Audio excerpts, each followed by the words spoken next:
le dialogue je vais parler de tous les sujets hein, même sujet yi ngeen xam bëgg ngeen ma laal ko sax vous me le mettez en commentaire inchallah mën nañ ci waxtaan voilà de manière très posée nag voilà comme j'ai l'habitude de le dire c'est un partage xam nga le président de la république dafa woote dialogue bi muy benn tradition bi mu fi fekk du ma fi ñëw di répéter yooyu noonu Macky Sall moo ko instauré woon li taxoon mu koy def moom la rek ñun li ñu ci amal solo mooy loo xam ne la dañ ko instauré institutionnaliser ko mu ñëw nekk fi mu nekk benn date boo xamante ne nii saa yu jotee rek dañuy dialoguer le président de la république ñëw samp dialogue ne dialogue politique lay def ma commencé nag ci critiques yi nga xamante ni am na ci avant maa ñëw ci forme bi dugg un peu ci fond bi parce que les gens dañu indi critique comme quoi c'est du déjà vu dialogue yàgg na am on voit les mêmes acteurs comprendre nga man j'ai un problème parce que man un patriote buy suivre le président de la république bi nga xamante ni moom mooy tey jëmal projet bi man damay suivre cohérence bi nga xam méngoo na ak projet bi à chaque fois rek man loolu laay def quoi man je pense que mënuñu fonctionner mënuñu di dem en fonction de l'actualité en fonction des humeurs du presse bi société civile wala opposition man damay xool logique bi nga xamante ne nii Pastef nekk na ci logique bi nga xamante ne nii le président de la république acte yi muy posé cohérence bi mi ngi ci c'est dégg dialogue politique bu amee le président nee na c'est un dialogue boo xam Sénégalais yëpp la concerné mais acteurs yi nga xamante ni ñoom la concerné directement je pense que c'est les acteurs politiques maintenant bu ñuy waxtaanee réforme nag ñëpp mën nañ ci bokk moo tax ñu invité ñëpp man ce que je comprends pas mooy les gens parlent des acteurs yi nekkoon sur place quand on a parlé du réforme du code sylvopastoral dañu gis ay baykat dañu gis ay ñoom junguru saw dañu gis ay éleveurs yaa ngi dégg quand on va parler de telle ou de telle réforme en fonction du secteur on va avoir des acteurs yu fi nekk maintenant bu fekkente ne dañu woote un dialogue politique quoi de plus normal ñu gis ay politiciens en première ligne en fait mais mënuñu woote dialogue politique di ko def ak ay béykat wala di ko def ak ay pêcheurs wala di ko def ak ay nappkat quoi bu ñu wootee dialogue politique ñu ko mën a defal mooy les acteurs politiques ba pare boole ci toutes les forces vives yi nekk c'est-à-dire en quoi en fait ça pose un problème benn la deuxième chose booy bu fekkee ne yow da nga woote dialogue politique nous ne sommes pas les seuls acteurs parce que dafa am yeneen parti am yeneen kuréel yu dul politique am mais booy woote tu appelles les acteurs encore que c'est le président de la république moo woote dialogue c'est pas le secrétaire général en tout cas ki nekkoon secrétaire général u parti Pastef mais boo wootee yow amuloo pour tànn ban acteur mooy ñëw ak budul ñëw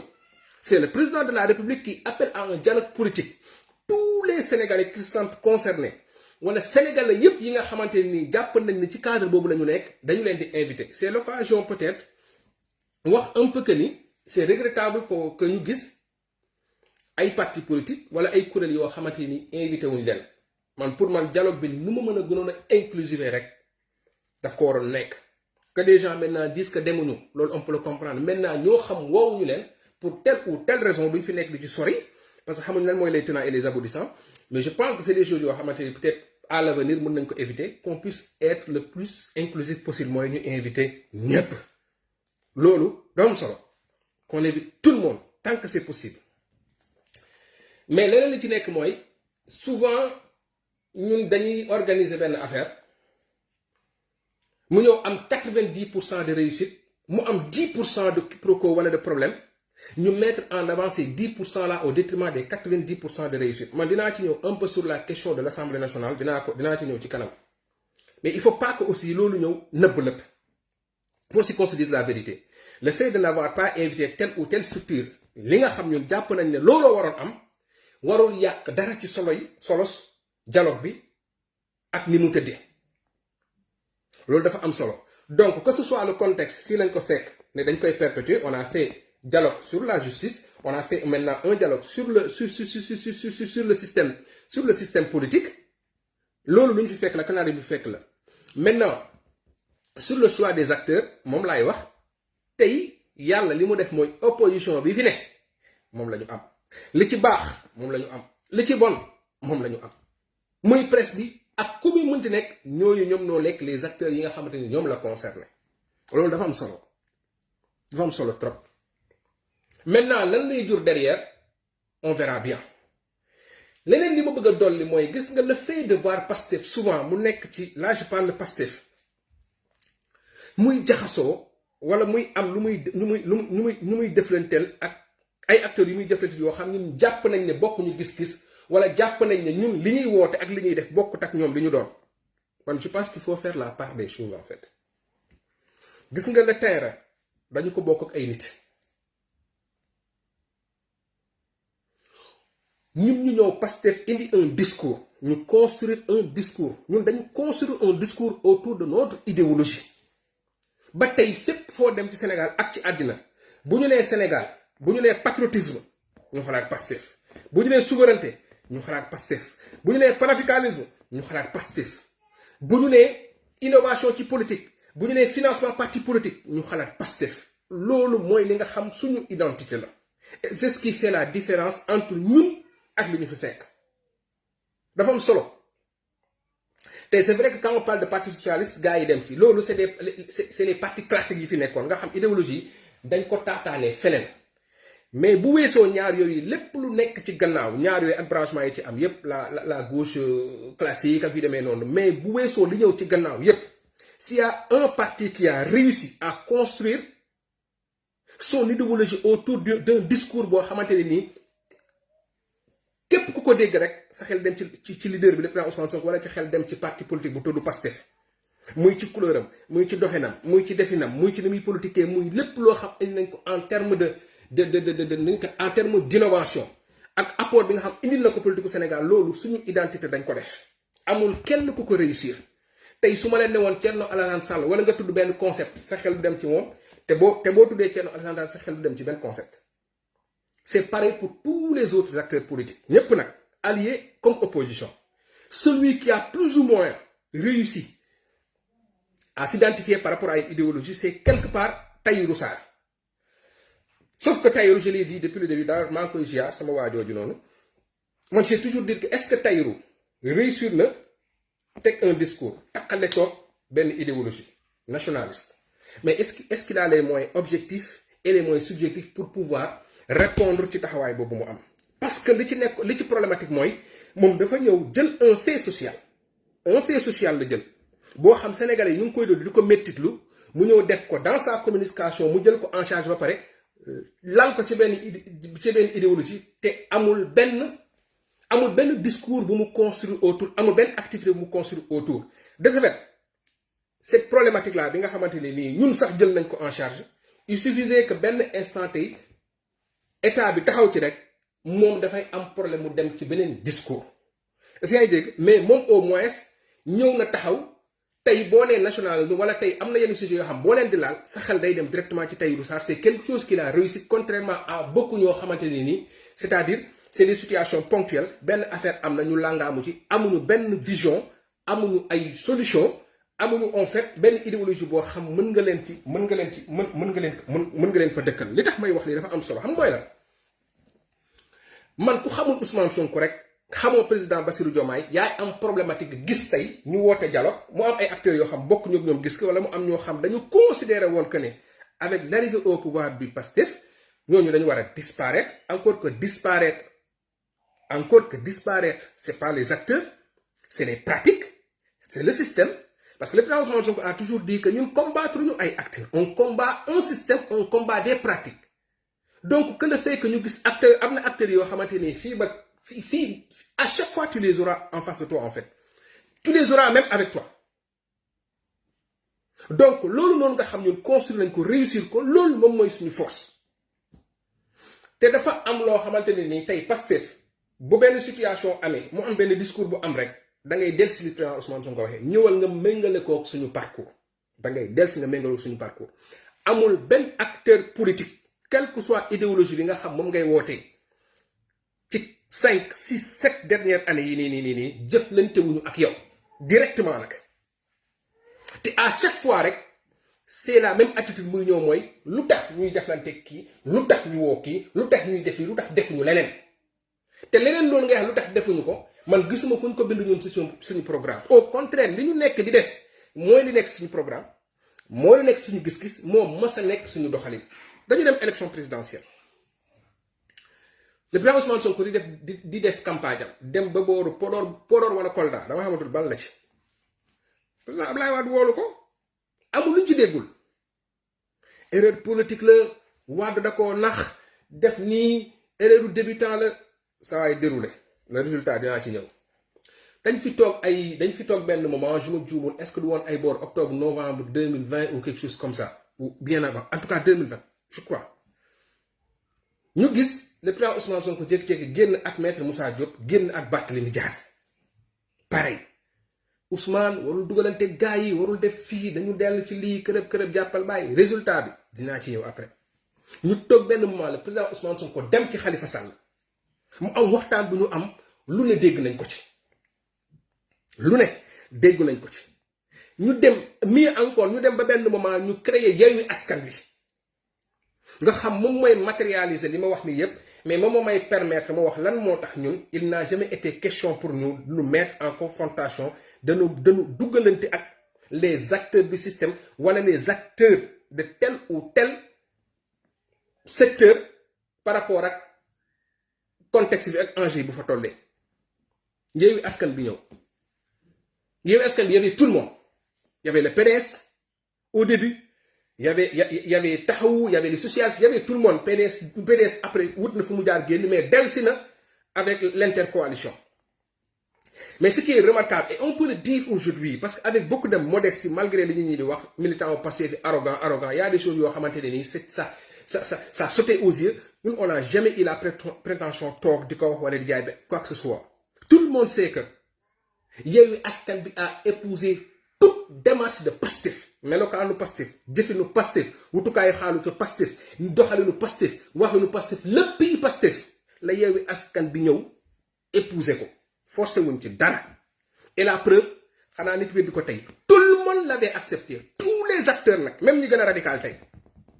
amul Abba Mbaye amul Barthélémy amul Khalifa amul keneen ak keneen le seul bi taxawoon te jege woon ko mooy un Bougane Gueye Dany mais kooku li ci nekk mooy kenn xamul lu mu bëgg voilà moom kenn xamul lu mu bëgg voilà làmmiñ bi rëy na mais xel mi moo fekk si wul làmmiñ bi loolu moom mooy le problème bi il n'a pas l'intelligence de ses ambitions voilà xel mi ko mën a may ses ambitions amu ko en fait c'est ça son problème moom moo waroon nekk fekkee ma ci boole voilà je pense que fekkee ma ci boole bi ci moom la gënoon a jekk mais Yewwi Askan bi fii lañu fekk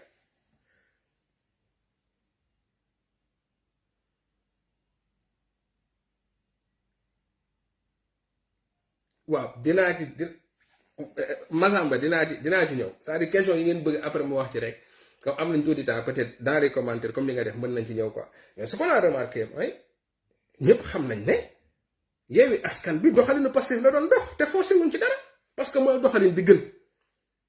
parce que mooy doxalin bi mën parce que mooy doxalin bi doon mayee ndam lan la wàññi Pastef ak lan la yokk Pastef biñ ci génnee qu'est-ce que les gens n'ont pas dit bi ñu dugalanteeg ñii waaw Barthélémy Dias dox na suñu kaw ba jël mairie am nañoo mu jël mairie ana mairie bi tey Khalifa Sall ñëw nañ dundalaat ko mu nax ñu judduwaat ci politique anamu tey 1% da koy të mais par contre Yewwi Askan bi nous a permis à ce que parce que moment boobu noonu ce qu'il fallait comprendre mooy c'est-à-dire man le jeu il est politique affaire du question de gis nga idéologie dafa am gëm-gëm ci politique dafa am maintenant stratégie bi ngay teg pour arriver à un fait en restant sur les principes loolu moom moo jafe et c'est ce que Pastef a fait parce que Yewwi Askan bi moom mooy indi un rapprochement entre Pastef et PUR ba ay militants PUR mën ñu voter avec le système là bi gars yi di dénoncer où tu as 1 900 et quelques pour le pouvoir 1 600 000 à reconnaître 130 députés vous imaginez bu ñu demaloon sur ces grands ensembles là raw gàddu bi nga xam benn militant wu Taxawu bu la votel wala benn militant wu PUR bu la votel wala benn militant tel ou tel bu la votel ça fait un plus regroupement boobu noonu wàññi nay doole Macky Sall mais kan moo ci bénéficier wu tey donte defuñu ko de manière malhonnête c'était pas la preuve à chaque fois que bu joxe cër wa abaroon am dañu ko joxe moo la Barthélémy Dias ba mu bëggee mairie bu Dakar di gis ay mairie dañu ko jox mairie parce que ñun on avait un projet pour le Sénégal ñoom ils avaient des postes à gérer ñoom ñëpp en tout cas li ci ëpp ànd nañu jël nañ suñu cheminement wàccuñ suñu yoon ku nekk jox nañ la sa cër te wàññiwuñu dara résultat bi mi ngi nii tey. donc man bokkuma ci patriote yi nga xamante ni nii dinaa gis Bassirou mu jege ay nit acteurs yi lu ñuy mënti nekk na tudd Amadou Ba na tudd Macky Sall na tudd keneen ak keneen ak keneen ak keneen ak keneen. et la preuve mooy suñu leaders yi dañu ko xam ba dañu ko prouver ba dañ ci rassurer seeni militants ak sympathisants ba bi dajeeg Macky Sall jëflanteeg Macky Sall jotee bi ñu jëlee nguur gi soucié wuñ ci sax dañoo def li ñu war a def parce que muy le président Ousmane Sonko muy le président Bassirou Diomaye président du Sénégal xam nañ ne Issa mii seen militant xam na ban genre la cheminer na ak ñoom xam na li ñuy def comprendre na li ñuy def taxaw ak Macky Sall photo ak Macky Sall bindanteeg Macky Sall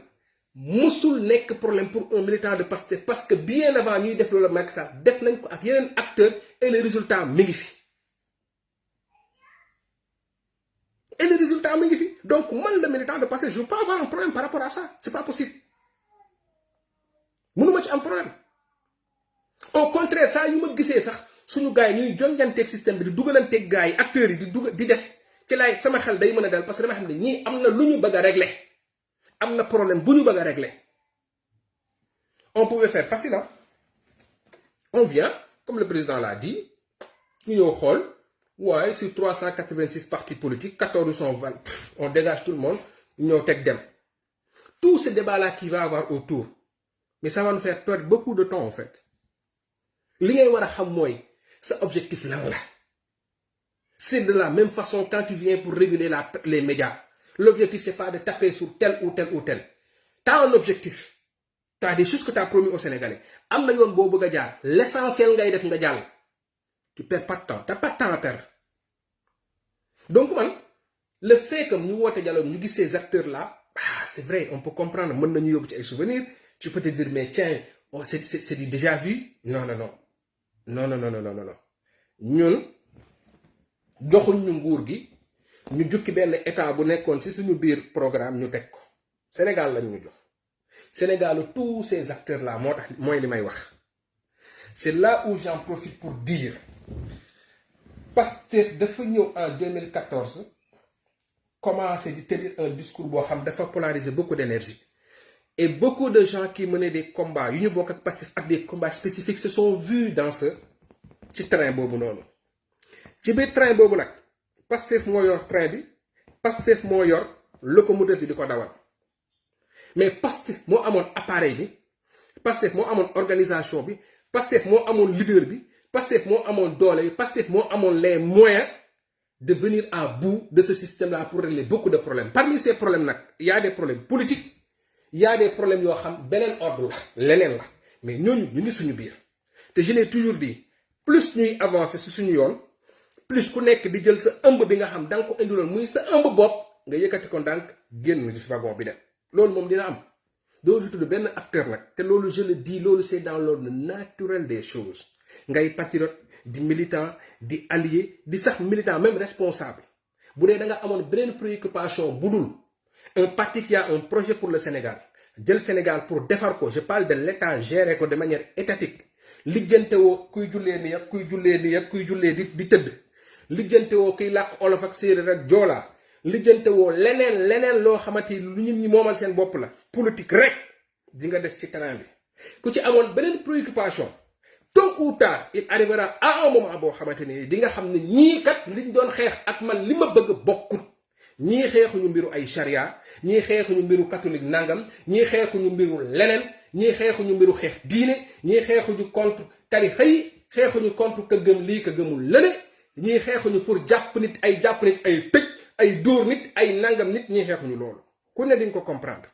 jàpp nit ak tëj nit Pastef yoru ko justice moo ko yor Pastef justice la mën a réformer dem na ci Sénégalais yi dem ci patriote bind ko ci texte man justice bi lii laa ci bëgg Macky bu ci nonobstant li ci Macky def ak li mu deful ni ñu bëggee justice bi bëgg nañ ko bien avant 2021 Macky Sall di ñëw di muy def li muy def te looloo mos a nekk li nga xam moom la ñu gëm te bépp problème de justice boo xamante ni am na muy avant ou après ni ñu gisee justice noonu lañ ko bëgg a régler te man pour man ci dynamique boobu la ñu nekk c'est bien ñu préciser loolu dafa am solo. Maintenant bëri na des gens yoo xamante ne nii parce que ci acteurs yi ma tudd jëflante ni ci yëpp Barthélémy Dias tolloon na foo xam pour moom Ndakaaru te xamul dañ ko dénk. Aba Mbaye tolloon na foo xam jàpp na ne moo tëye Saint-Louis ba naan sama mouvement. Issa xaw ma naka bi nekk Yoff leen gën ne premier discours am mooy maa fal sama bopp ak ñeneen ak ñeneen ak ñeneen ak ñeneen am nañu dem am nañu des comprendre nga man nag loolu posé wu ma problème parce que nag man xam naa ne bu dee fulla ak fayda le président Ousmane Sonko am na ko mooy jiite parti bi te bu dee fulla ak fayda ñun militants yi am nañ ko ñàkk ñu fayda xam nañ ñu bëgg xam nañ fi ñu jëm te ku ñu yàq ku ne ñun la neex wala Ousmane Sonko la neex ku bëgg mën na ànd ak ñun suñu xeex man li may bañ xam nga mooy dal nit ku ñëw jege ñu jege Issa jege Akon Niass jege Babacar Sadikh jege Fadilou Keita wala nga jege Amadou Ba wala nga jege Khadija Mahécor ba ngeen def nii nga dem ci relation yi ak loolu nga construire si biir njabootu Pastef nga dem bëgg ko utiliser contre Pastef ku koy def doo ci am ndam ku koy waaj na nga ko bàyyi te képp ku ci dugg aussi boo demee ba yegg si fu ñu la waree taxawal dañ la wax taxawal parce que ñun la chance qu'on a à passer mooy suñu combat bi dañ ko xam ñun xam nañ kii et kii ku ci nekk lan nga def fii la ñu fekk. bari na fi ñu fi yuuxu ñoo xamante ni nii dañu jàpp ne lu leen dal lu ne Pastef moo leen ko dal Pastef moo leen ko teg mais boo xoolee ba ci biir nga dem gëstu lan moo leen ko teg di nga xam ne yoonu Pastef nekku ci. Pastef dafa nekkoon rek benn cas d'expression boo xam tout ce qui est injustice fa la nekk mais sur le plan purement politique il y a beaucoup de situations qui se sont passées yoo xam Pastef yoonam nekku ci les gens mélangent tout donc loolu aussi lu mat a bàyyi xel la. moo la gis na ñun patriotes il faut ñu xam ne dañuy politique te suñu gars yi dañuy politique parce que nag ak lu ñu bëgg téye nguur gi ak lu ñu bëgg doxal va falloir qu'on code de politique. Il faut que nous comprenions que le président Ousmane Sonko c'est un acteur politique, c'est un PM mais c'est un acteur politique. ñoom acte bu ñuy poser bu ne xam nañ ko man loolu laa jàpp. J'ai fait exprès dialogue bi dafa commencer rek ma jël vidéo gars yi di ko dugal sama kii parce que man je le dis tout le temps man je suis pas dans l'information man duma journaliste man je suis pas dans l'information man je suis dans la communication su may live sax xam naa tax may live su ma dugalee benn post xam naa tax ma dugal ko man je suis dans la communication man je suis un militant de Pastef comme ni ko Babacar Sall waxee ñun on est dans la communication on n'est pas dans l'information man je suis pas là du man maa war a wax ñun ni des fois yenn mën nga dugal yenn information yi nii parce que peut-être am na lu mu la intéressé par rapport ak kii mais information dafa am ñu ko moom journaliste ñoo koy def information professionnelle moo koy def Pape Alé Niang moo koy def Moustapha Diop moo koy def Maïmouna Ndour Faye ci moindre mesure moo koy def ak nu mu ko neexee maintenant communication ku ne mën na ko def man le militant de Pastef je fais de la communication man je suis pas là pour vulgariser les 10% de catastrophe boo xam Issa moo ko def wala tel militant wala tel kii wala Ousmane Sonko def na ko mën naa ko souligner de temps en temps ma ñëw fii dóor laa tàng jër gars yi na ma saa yi tàng na wàññil mais bu ñu mos a fàtte affaire li ma gën a téye nag mooy 90% yu baax yi nga xamante ne nii dañ ko war di génne muy leer nañ mooy dialogue bi am na ni mu waroon amee defe nañ ko nu mu mosul amee. Acteurs majeurs que ce soit waa Y'en a marre ak ñeneen ils ont quand même reconnu que ci format bi ñu ko defee c'est très inclusif c'est très professionnel c'est en fait rafet na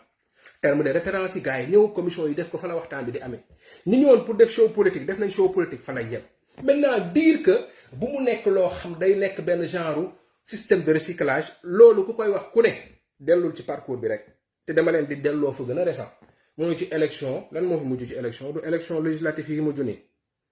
lan lañ fi tegul comme débat waaw Ousmane Sonko réservoir na maire Mbadakhoune maire Guinguinéo maire Ndiaganiao maire Mankan Koulibanta maire kii transhumance patati patata à la fin de la journée dara waaw récupérer tel maire dafa ñëw pour buñ ko topp tel maire dafa ñëw parce que xam na ne def la dara la réduction mi ngi dem.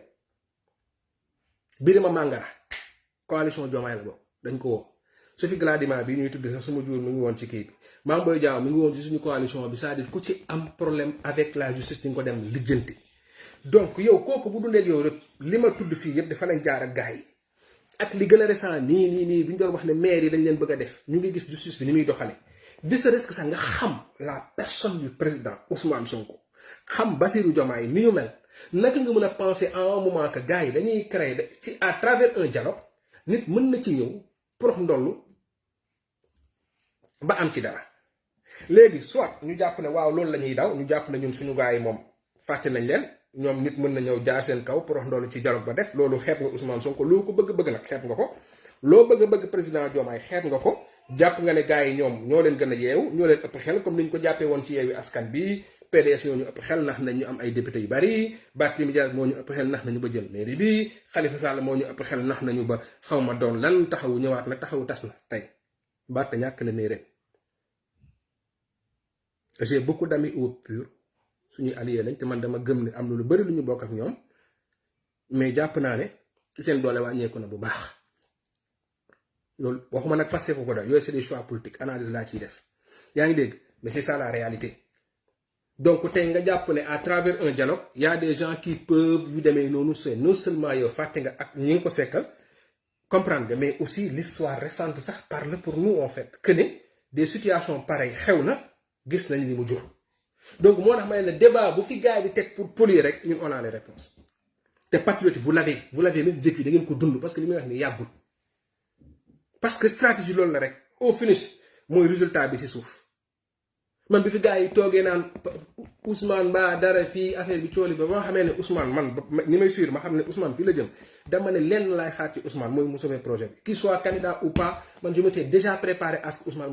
mën na bañ a nekk candidat parce que nit ñi dañuy jaawale nekk ci projet bi wala gis nga man des fois dama koy faral di wax ne man kenn nit laa mën a jàpp ne moom ba gën a bëgg le plan Ousmane Sonko mooy Ndeye Cheikh Ly responsable Pastef cellule bi nekk fii La Rochelle waaw moom laa ñëwee taxaw naan kii moom a gën a bëgg Ousmane Sonko parce que yëg-yëg la rek mais Ousmane Sonko li muy xaar ci man Issa du man ma gën ko bëgg wala quoi que ce soit moo tax je n'ai jamais cherché à rentrer en contact avec lui jamais cherché son numéro je vous le dis ici depuis 2016-15 maa ngi sur Ousmane Sonko depuis 2017 je suis militant j'ai jamais cherché à avoir le numéro d'Ousmane Sonko j'ai jamais cherché à le contacter parce que ça ne m'intéresse pas j'ai toujours voulu nag comme le président Diomaye à ce que mu nekk suñu candidat nekk le président porte projet parce que loolu moom moo nekkoon suñu bëgg-bëgg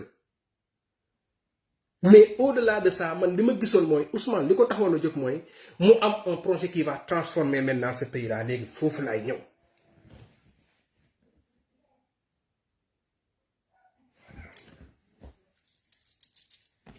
ñun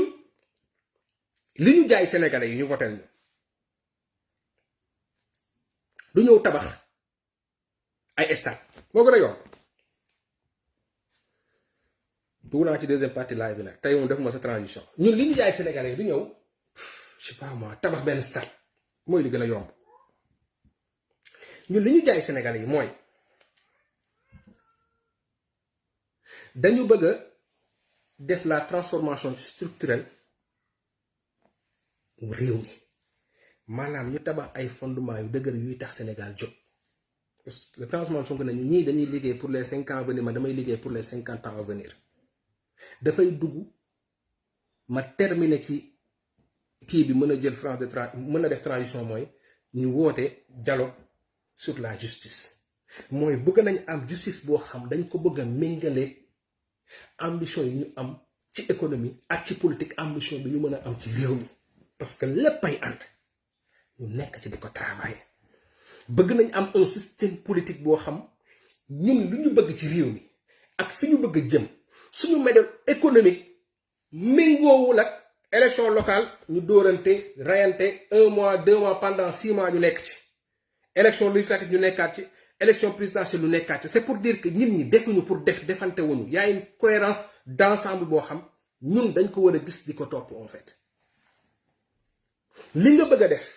changement bi nga bëgg a def transformation structurelle de notre économie bi nga bëgg a def laajul fu ñu demee fii ak 2027 ñu dem ci élection locale ñu def 3 mois 4 mois 6 mois yoo xam dañ fiy nekk di rayante demaat 2 ans 3 ans ñu nekkaat fi di rayante demaat 6 mois 5 ans encore ñu nekk fi di rayante c'est des problèmes qu'il faut régler définitivement les gens ont toujours dit waouh Sénégal c'est un pays de dialogue les gens te parlent de voilà le code consensuel de 92 avec suñu maam jooju noonu fa Kéba Mbaye yal na ko yàlla yërëm te xare ko àjjana mook ñi mu fa fekk ak ña ko fekk ñëpp mais lan la jur malgré ce code consensuel là lan moo xew ci diggante bi yëpp malgré ces dialogues là lan moo xew ci diggante bi yëpp dina baax xam du jàll ba dialogue bi pare ba gars yi am consensus ba ñu déroulé gis nga justice bii bés bu gars yi génnee résultat yi ba ñu taxaw ci day xam ne Pastef du defantu et li ñu indi ci pouvoir du ay lambantu c'est une organisation très sérieuse c'est des choses qui ont été pensées planifiées structurées organisées ba mu yegg si fii mu yegg si ne serait-ce que Pastef malgré problème yi ci nekk nii yépp mais boo jógee foofu ñëw léegi nga xool ko maintenant de manière beaucoup plus globale pour dire que ñun tey on n'a pas à rougir parce que les gens ñii waaye dëkk bi dafa métti dëkk bi dafa métti bi justement dëkk bi métti gi mu métti moo tax ñu ñëw ne sénégalais yi jox leen ñu les leviers ñu indi ay solution yi mësul doon ñu ñëw en 2 mois ngeen gis comprendre nga ñu tabax benn terre fii tabax benn stade tabax benn affaire gars yi di gis nii mu nekk benn structurage boo xamante non il n'a jamais été question de faire ça en fait jamais. dama la jox rek exemple bu gën a simple pour ñu comprendre ñun suñu nguur gi fi mu ne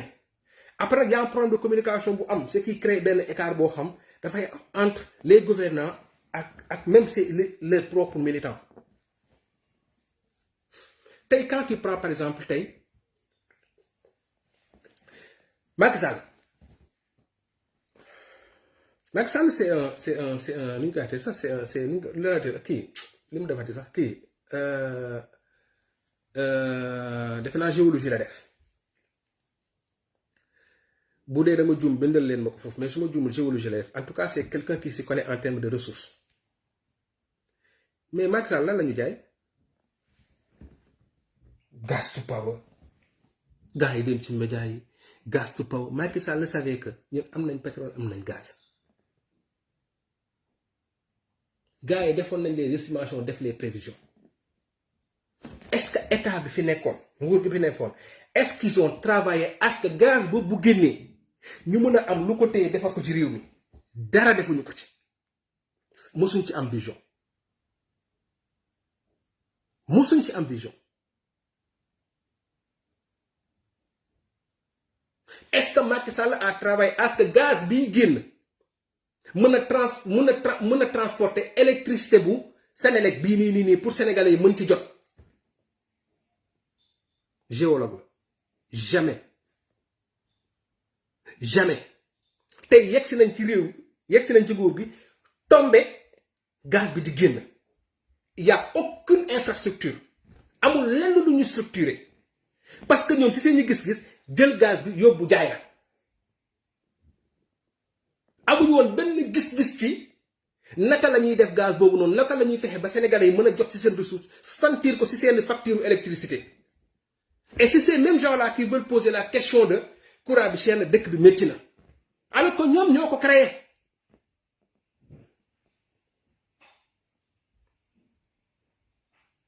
ñun on vient ñu ne non mais attends situation bi mënul demee nii lu tax parce que ñun ñoo ne woon dañuy réapproprier wu ñun suñuy ressources naturelles ñun ñoo ko dig sénégalais yi foofu ngay dem nga xoolee cohérence bi booy juger parce que maintenant nga juger ko discours am boobu jël na réew mi nan la nekk di def par rapport à ce discours là tu peux le juger là le patriote tu vas pas le juger parce que waaye gis naa xaw ma leen gëmu dóor mu ñëw di wax gis naa non ça c'est des détails mais aujourd'hui le discours bi doon wax que ne dañu war a réapproprier wu ñun suñu ressources naturelles mu amal ñu njariñ ce discours là lu dëkk bi dëgër xëy na bu ñu fekkoon une dette boo xam 40% 50% là on a de la marge on peut lever des fonds mën nañ dem directement sur des projets yoo xamante ne dafa laaj ay financement yoo xam boo ci dégg ñu ne la ay 1000 milliards de dollars tàngam milliards de dollars mais qu'est-ce qu'on fait ñu ñëw di structurer maintenant cette économie là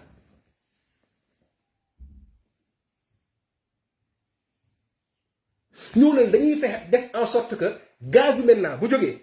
ñu mën ko réceptionner fii transformer ko fii Sénélec au lieu muy dem di wuti ay fuel di ko wëj ñu fexe nan la Sénélec di def ba jot ci gaz bi di ko utiliser gazu Sénégal à moindre coût sénégalais bi mën ko ressentir courant mu wàcc entreprise bi mën ko ressentir coût d'énergie mu wàcc ñi bëgg investisseurs yi mën a xam ne ok la Côte d'Ivoire est attractive mais le Sénégal aussi est attractif parce que le coût de l'énergie wàcc na ñu mën a ñëw investir créer de l'emploi créer de la valeur ajoutée alal bi des fi ñu mën a sax exporter am de la devise. loolu moom mos a nekk discours Pastef loolu la gars yi nekk di def parce que bu leen neexoon ñu tabax ay stade wala tabax ay affaire ils peuvent le faire.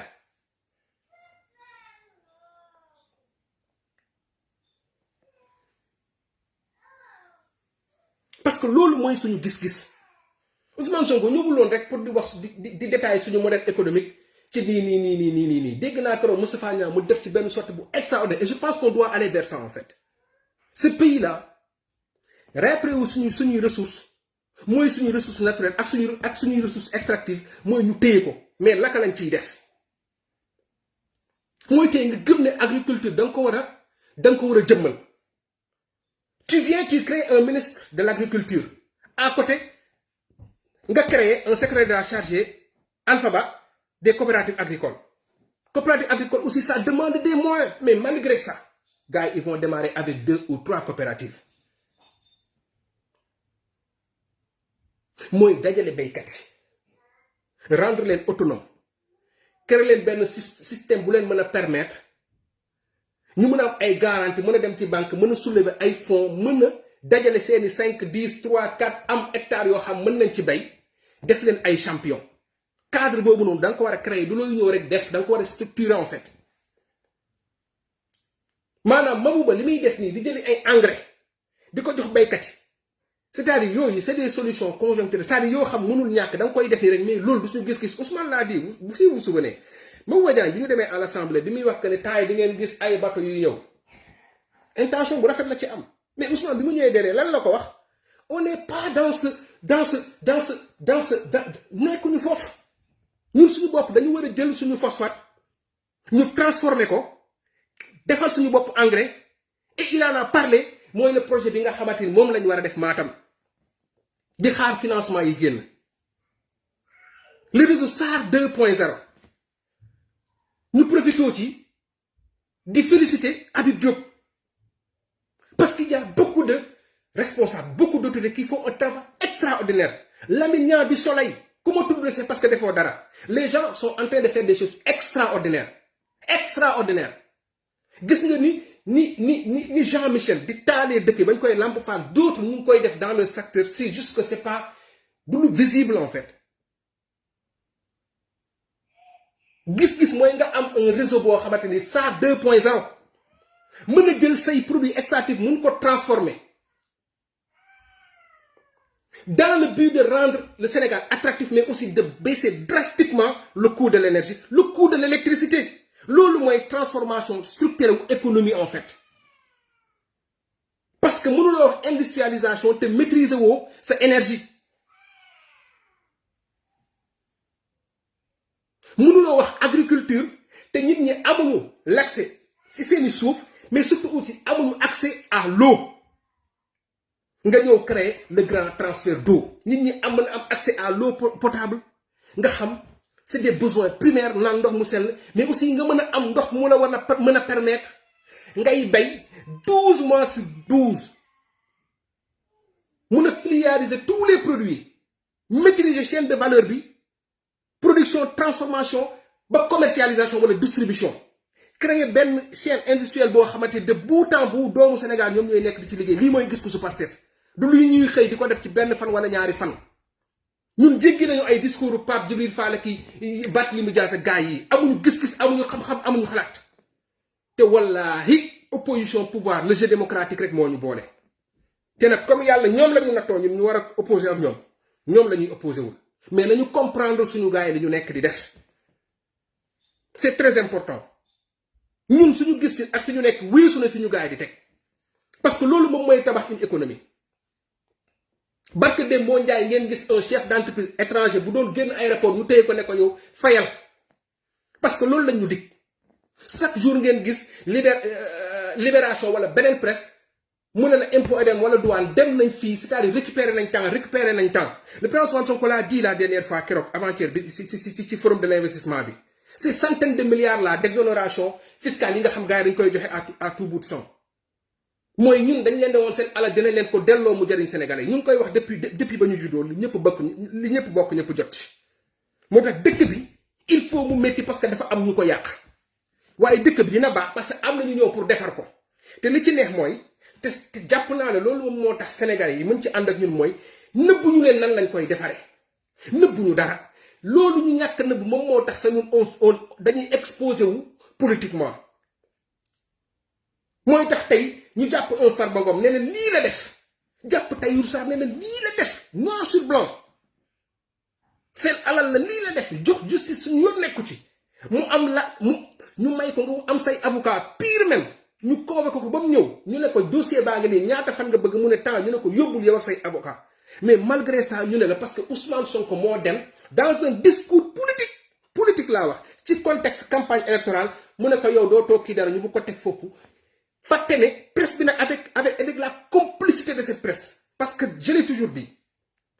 la presse du Sénégal ils font beaucoup de mal à ce pays là te wallahi ku ci sax boo deewee di nga ko laaj ak sa borom parce que vous avez une mission de service politique vous courez derrière nos maigres moyens là pour am l'aide à la presse suñu ñàkk la suñu alal la wallahi azim ku ci sax ci manipulation yi ngay def Sénégalais yi di sonn nga xam li leen sonal wala nga toog ci télé di rajo di wax boo deewee di nga ko layoog suñu borom des gens qui se sont enrichis justice bi ñëw teg lu leer des gens qui n'ont jamais investi jamais zéro industrialisation ils te disent des hommes d'affaires qu'on a mis en prison mais loolu kan moo ko mënul man su ma toogoon fii tey ñu sàcc ay milliards dem tabax ay immeuble toog fii ma toog sama kër laay toog chaque mois loué fii loué entreprise loué ay nit kërëb millions yi ñëw milliards yi ñëw chaque mois nga fay ko dugal sa poche ñaar ñetti courtier nga am jël sama ñaari frère 4 frères sama benn cousine ak kii ne leen gérer leen ma lii gérer ma lii ñu ne gars yi di c'est des hommes d'affaires yàlla ñu yàlla musal ci hommes d'affaires yooyu noonu des hommes d'affaires qui ont créé ban industrie on vient ñu ne dañuy def li ñuy woowee la centralisation de la commande publique maanaam état li muy soxla ci imprimante ci oto ci nangam ci sangam ci bureau ci mobilier loo mënti xalaat nañu ko dajale centraliser ko maintenant nag il peut avoir un problème d'efficacité dans le sens où tey bu fekkente ne demande bi dafa ñëwandoo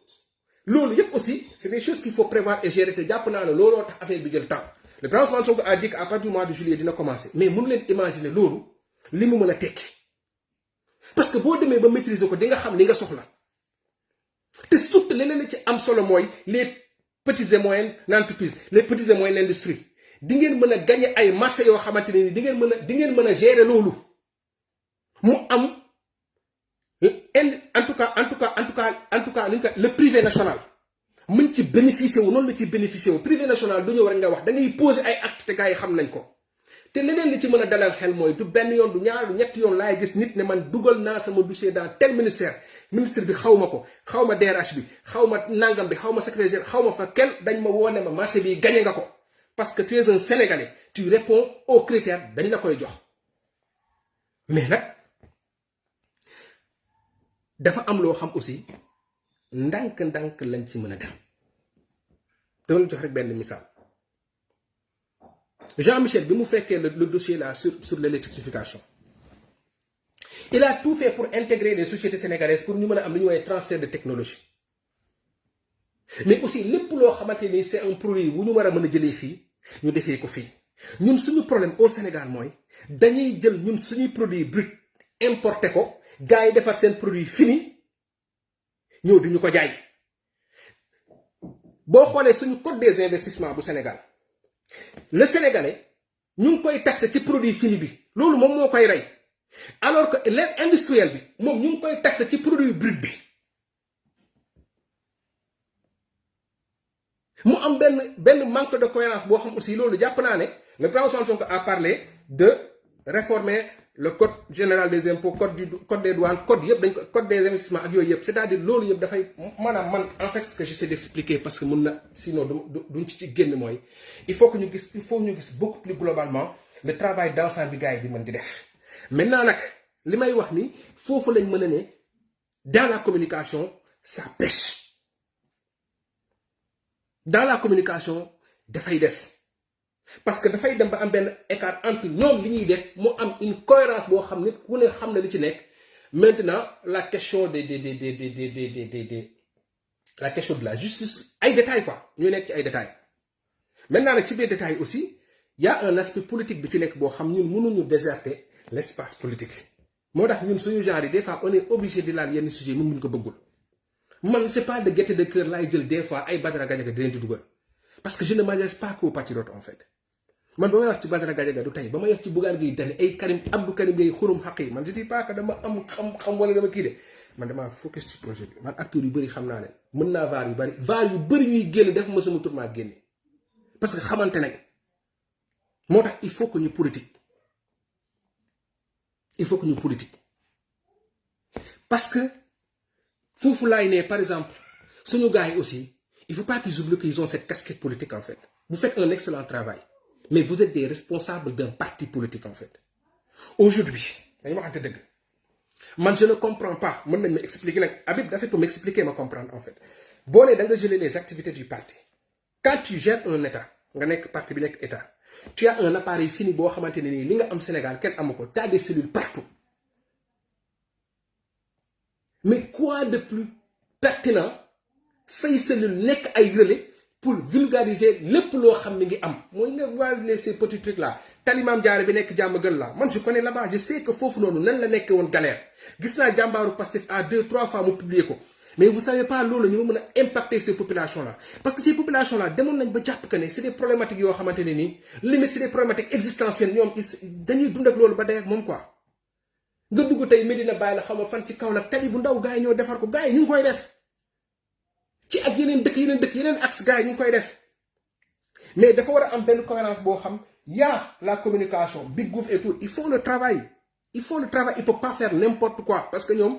communication wu gouvernement la ñu yor derrière dañoo aram la communication du parti lan mooy relais lan moo gën ci relais dul les cellules sections yi nga am ak coordination yi pour ñu mën a def le relais là pour def la communication man su ma mënul dem maa ngi fii Bordeaux mais am na des cellules bu nekk ci dëkk boo xamante am na lu fa xew dama doon juste un exemple Mame Boye Diagne commencé na def la distribution de tout ce qui est intrant par rapport à la campagne agricole bi ñëw encore que te lu may leeral la ñun le système nous a tellement parlé de campagne agricole que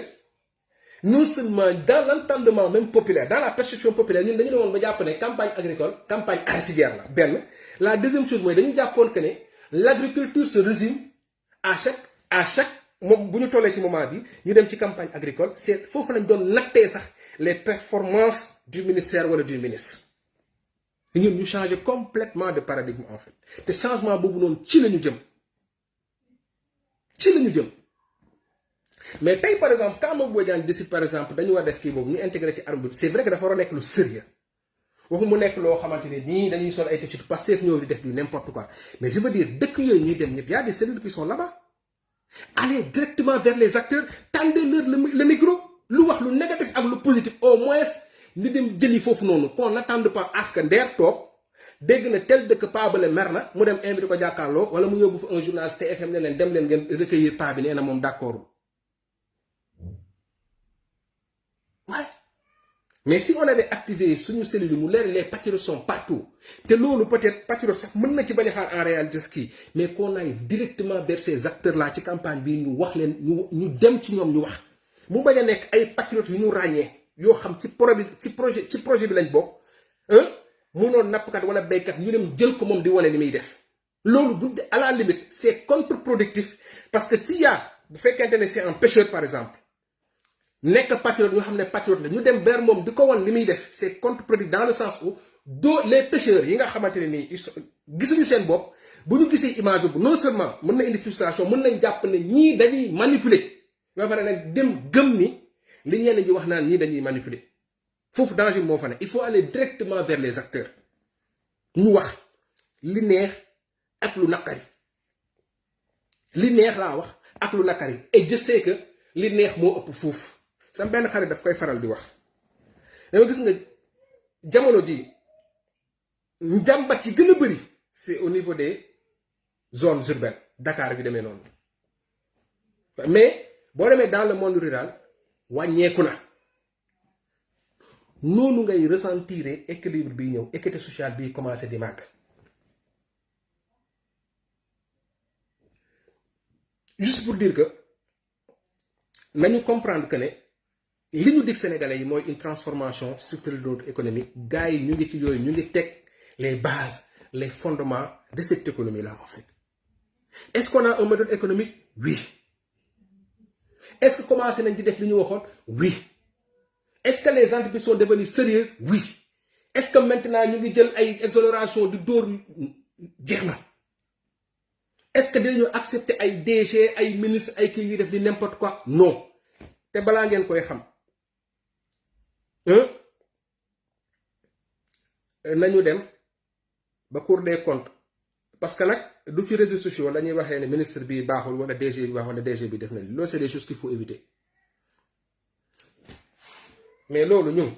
ay cours de contrôle ñoo koy def bu dee Issa dañ ko jox une direction def fa dara loolu cours de contrôle moo koy génne ñu def li ñu war a def mais en attendant ñun dañu war a pousse mu dem li ñu war a kaas ñu kaas ko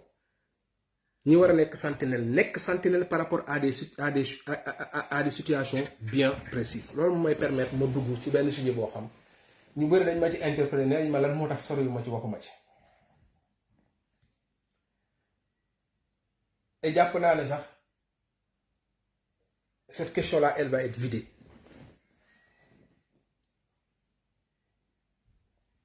man contre ma patriote buy kaas patriote buy kaas man awma ci problème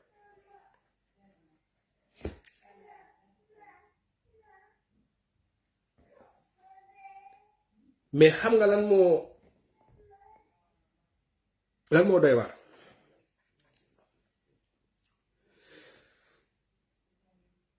boo waxee ñu ne da ngay défendre tel man ku ma fekk may live nga ne ma da ngay défendre El Malick mooy en fait Issa yow jën nga sant c'est-à-dire ku ma fekk may live man nga ne ma da ngay défendre Dayou Thiam nga ne ma da ngay défendre Cheikh Thioro Mbacké nga ne ma da ngay défendre Ousmane Sonko nga ne ma da ngay défendre Jean Michel Ngagne Demba Touré mais saa yi xasoo ma danga ma tàgg encore que man je suis pas là pour défendre qui que ce soit samay nawlewu parti politique la ñu nekk ay militants responsables comme tout le monde ku ci nekk par rapport ak position bi nga ne nga am taxawaay bi nga war a am tey am na loo xamante ni Ousmane mënu ko mën naa ko suba am na loo xam man mënuma ko diw mën na ko am na loo xam Babacar Sadikh mën na ko tey mënu ko suba mais comment est-ce que mënu mu def ba vouloir reprocher à un militant d'un parti politique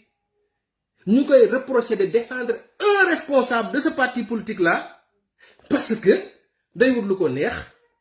day xawma lan militant au parti politique bi c'est-à-dire xool leen rek c'est-à-dire en fait incohérence bi ci nekk ak gars yi fi ñu yóbbu affaire bi en fait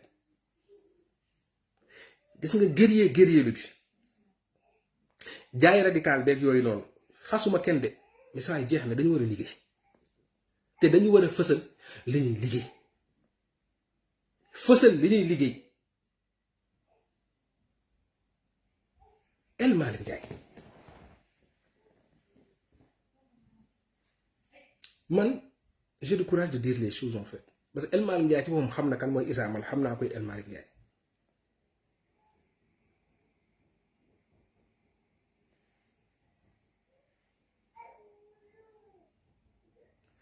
El Malick Ndiaye man ba ma duggee si passé dama fekk mu nekk le chargé mu yor le secrétariat national à la communication du parti PASTEF moo ko doon ba bi ñuy jël nguur gi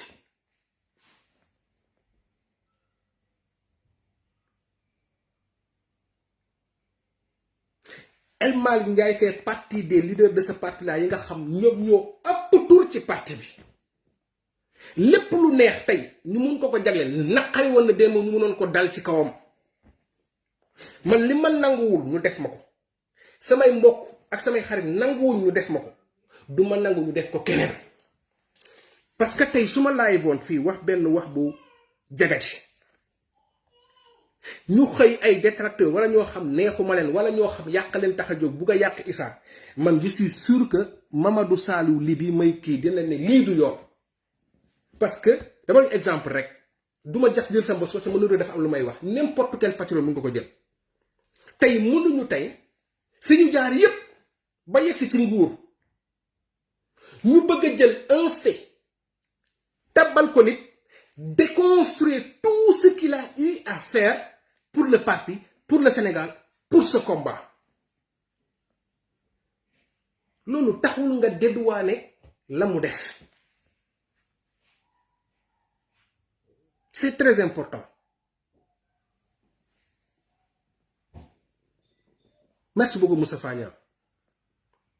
Ñun bu ñu défendre le projet bi kan mooy défendre et quand je dis ñun génnewuma sax le président Ousmane Sonko parce que fii amul ñu fi tabal kii mooy défendre projet bi ñii ñooy def bi amul loolu amul fii ay fii grade bu fort a muy militant engagé wala sympathisant boo xam taxaw na temm mais bu ñu ko deful qu'est-ce qui va le faire en fait dama leen di delloo sur le kii wax Boubacar Camara nee na ñun bu ñu waxul li ñuy def ñeneen ñi dinañ ñu waxal ñun li ñu def loolu rek a fi ne nag soit ñun ñu wax li ñuy def wala ñu bàyyi ñeneen ñi ñu ñuy waxal ñun li ñu deful c'est pas possible milité ba yegsi fi mu yegsi bokk na ci doole yi Pastef li mës a nekk doole yi Pastef c'est la communication mënuñu ma ko tabat parce que dama si doon parti mënuñu ko jox Moustapha Niang mënuñu ko jox Ngagne Demba Touré mënuñu ko jox Cheikh Bara Ndiaye balaa ñu koo jox kenn El Malick lañ koy jox parce que officiellement parlant c'est lui qui tenait la communication de ce parti si on veut être juste parce que tey président Bassirou Diomaye deful lépp à la fin de la journée mérite bu amee dans son régime dans sa gouvernance moom lañ koy njëkk a jox te Pastef nit mun na wax lu ne mais en termes de communication amul ku ñu sax seen ba ñuy jege c'est ce que l'histoire va retenir c'est ce que l'histoire doit retenir il est hors de question que l'histoire retienne que El Malick Ndiaye a été banni par les patriotes parce qu'il aurait proposé d'acheter quoi que ce soit wala yu demee noonu dinaa ci ñëw man loolu laa bëgg a régler d'abord kookooy El Malick ñu yegg si gagné élection yi ñu def ko président de l'Assemblée nationale 6 mois la fa def 6 mois la fa def 6 mois la fa def toogal fa sénégalais yi mais toogal fa Pastef def fa lu fa benn président wu assemblée nationale mosul def benn sur le plan politique quand il s'est agi mu entouré wu avec des gens yoo xamante gëm nañ ne bëgg nañ leen je parle pas de gens de Pastef il n'a pas hésité à prendre des sénégalais patriotes mettre leen autour de lui assumer ko 2 troisièmement il n'a pas hésité à assumer cette ouverture bi nga xam y a des détracteurs qui veulent nous renfermer dans une radicalité qui ne dit pas son nom elma lu ubbeeku ci boppam ci sénégalais yépp di dem fépp di seeti ñëpp di xooli ñëpp wan ne leen Pastef bi ngeen yaakaaroon ne bu ñëwee dañuy ciipatu Moustapha Niasse di dóor fii di jaay affaire di ñodd yi kon xamul moom ca fa ñu ko jox muy assemblée nationale mu def ca lam ca war a def ñu dawal 6 mois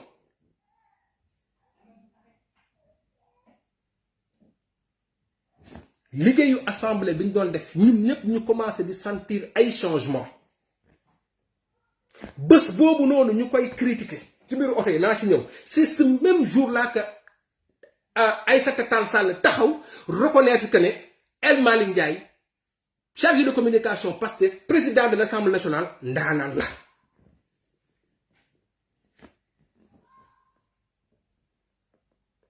du ma sax ñëw ci li mu def ci transport bi parce que je suis pas là pour loolu je veux juste que ñuy contextual di reconnaître affaire yi def fa liggéey bu mucc ay moderniser l'Assemblée nationale réorganiser l'Assemblée nationale def ci lépp li mu ci war a def nit ñi di ko gis ñëpp nangu ñëpp ne waaw ñëpp ne gongo sur les 100% yooyu li mu def li ma tudd li nekk presque 90% de réussite mu ñëw sur les 10% ne député yi dama leen di jëndal ay oto te dama koy assumer jënd ko.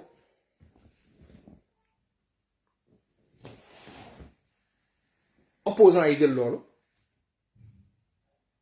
presse yi bëgg a ruube jël loolu guetteur de faux pas yi jël loolu détracteurs yi jël loolu yenn patriotes yi aussi jël loolu malheureusement. Et encore une fois, je ne suis pas dans le jugement, c'est juste que je ne suis pas d'accord avec eux. te loolu moom moo mën a nekk.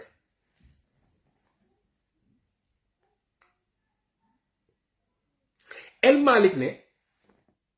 boo jëlee les 900 000 francs yi nga xam Macky Sall bi ñu ñëwee Yewwi Askan bi yegsi moo xam ne dañuy dem élection présidentielle ñu am 82 députés dans l'opposition mu xam ne bu ma leen joxee ay moyens dinañu de locomotion dinañu am mobilité bu leen mën a permettre ñu dugg fu ne ci Sénégal parce que il ne faut jamais perdre de vue que s'il y a une chose que Macky Sall mosul bëgg ñu def parce que il faut revenir sur ça mooy ñu suñu affaire ba nu mu tuddati sax Ousmane Sonko bi mu bëggee dem dox ci gox yi seeti kii affaire ba fàtte naa ko ñëw leen ci jàppale leen ma ci rek affaire bi ñu waroon def seeti dem dugg ci ay gox ak yu demee noonu. nemmeeku tuur Macky Sall mësul bëgg Ousmane Sonko def nemmeeku tuur mësul bëgg Ousmane Sonko dugg ci dëkk bi di wër Ousmane Sonko yegg si dans l'opposition avec 82 députés yoo xam moo leen porté wër dëkk bi ñëpp ñu leen gis Macky Sall ne joxuma leen oto je préfère sax ma leen di jox indemnité wu 900 000 francs boobu ay députés yu Macky Sall am nañu teglante ay législature yor ay oto am na ñoo xamante ne nii bokk nañ ci bureau wala bokk nañ ci leneen am ñaari ay oto mu am ay moyens oto yu mu joxee gars yi nii c'était un combat politique. C'était un combat politique ci contexte boobu loolu la amee El Malick ñëw ne 900 000 francs yooyu boo ko multiplié par les 60 mois ci 5 ans yi c'est 54 millions mu am ñu génne ne El Malick 54 millions la jëndee oto yi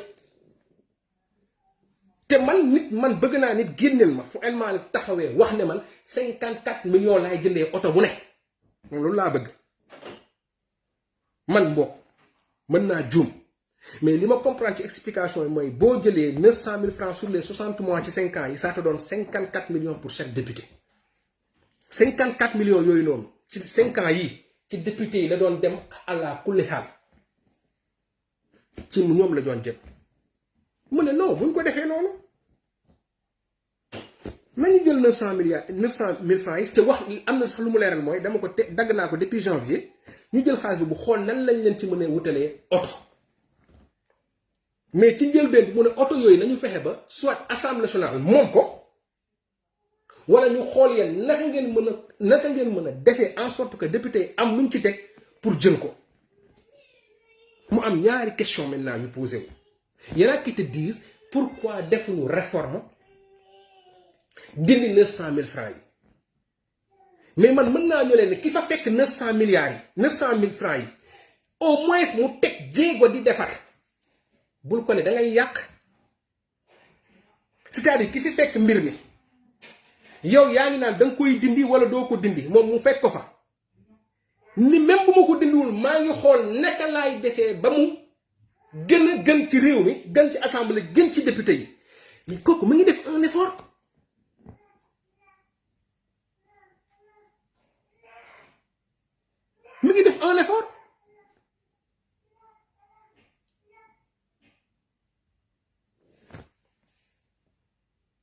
donc venir nag def na ni waaw dëkk bi dafa métti parce que dans l'entendement ça choque quand tu viens tu dis que ah non mais dëkk bi mais El Malick mi ngi jël 54 millions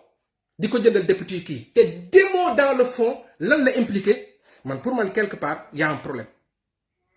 am na ku koy wax fii bi ñu jàppee ne Guy Marius Sagna mi ngi def liggéey bu am solo boo xamante liggéeyu député la lu taxoon ñu proposé ko oto. parce que dañu jàppoon ko ne ci lay gën a mën a efficace parce que dañu jàppoon ko ne oto bi nécessité la donc la question de kuy taxaw taxawaayu député donc sur le principe ñëpp nangu woon nañ ko ne dañ la mën a mettre dans des conditions moo taxoon patriote yi dajale des millions jox Guy Marius Sagna ne ko demal nga jënd oto lan moo taxoon. Donc la question de wutal député yi oto pour mettre leen dans des conditions ne se pose pas parce que dama ciy profité waale yóbbu évacuer benn kii yàlla moo maye te yemalewut mënuñu fexe si àdduna ba ñëpp yem salaire mënuñu jël salaire u député di ko comparer ak salaire u Issa mi nga xam day garder benn kii bëgg ci créer benn argumentaire booy waxee sénégalais yi que ne kii warul def lii su boobaa Bassirou Diomaye warul fayeeku 4 millions su boobaa diw warul diw lii c'est-à-dire kenn du fonctionner noonu de bonne foi nit munoo fonctionner noonu munoo ne diw mi ngi am lii donc kële munul am lële te munoo fonctionner ci terme wu y a des abris provisoires donc waruñu jox député bi oto bu baax li nga war a def mooy yow patriote bi li sa responsabilité mooy sur la question des abris provisoires qu'est-ce qui a été proposé qu'est-ce que le ministre de l'éducation nous propose qu'est-ce qui a été décidé si tu veux le mettre en relation avec jëndu oto yi tu peux le faire mais tu peux le mettre en relation avec tout mais c'est pas un argument qui tient parce que bu ñu ko tegoon ci cette façon de voir les choses là que le dëkk bi toll na foo xamante ni dafa métti ba yaa ngi fàtte que ne métti bi mu métti moo tax président Ousmane Sonko ak ñëpp ñu nekkal ñu rayante ñun ñëpp patriote ñu rayante ba yegsi fi ñu yegsi jël réew mi di ko doxale ni ñu ko doxale benn. La deuxième chose mooy quand un patriote vient dire que le président Ousmane Sonko a renoncé à 30 véhicules à la primature lu moo tax El Malick waru ko def boobu yaa ngi jaxase ay pomme de terre rek ay géejat yu kenn xamul c'est quelque chose c'est un discours qui peut passer nii nga déglu ko mu rafet mais du noonu lay doxee logique du vérité man nii maa gën a bëgg ñu yaxanal ci réew mi mais buñ koy def wala ñuy tenir ce discours là nañu ko yeggal fi mu war a yegg man je considère que oto bu ñuy jëndee 54 millions députés yi bari na parce que ci biir wax ji même ñi nga xam dañuy défendre El Malick parce que seen frère de parti la te jàpp nañ ne am na fu ñu ko war a défendre sax dañu dugal dans le même lot comme jàpp ne yàq amul man de sur le principe par exemple man jàpp naa ne 54 millions di ko jëndee oto bari na mais lu mu fa fekk la bàyyiwu ko fa mu jóg di ci teg ay jéego en attendant ñu dem ci leneen mooy ñi naan lan moo tax loi bi tëbaluñ ko il y a beaucoup de choses yu ñu mënoon a tëbal dans ce pays mais un état ne fonctionne pas comme ça sama gars yi état du fonctionner réseaux sociaux état du xalaat de état du lépp xalaat la de ay logique de état des fois du 1 plus 2 égale 2 la état des fois c'est des nan lañ koy waxee sax en fait ni ñu koy waxee sax état des fois c'est beaucoup plus complexe que ça en fait parce que acteurs yi nekk en jeu dafa bëri lépp c'est-à-dire intérêt yi nekk en jeu dafa bëri da nga bëgg a def benn affaire boo xam mën nga ko def mais nga xam ne du moment bi nga ko war a defee di nga xam ne nii nga ko war a defee di nga xam ne lii dafa war a xaar te dafa am yeneen considération yi nekk ci biir yoo xamante il faut pas perdre de vue que aussi à quoi ça sert ñu jël pouvoir bi si c'est pour le perdre parce que waaw tel principe nangam dans ce cas-là en fait on sacrifie des générations et le fait de penser que par exemple sénégalais yi dinañu mere Pastef parce que El Malick mi ngi jëndal député yi oto man bu ma nekk un militant de Pastef j'essaie de comprendre El Malick lan la bëgg a def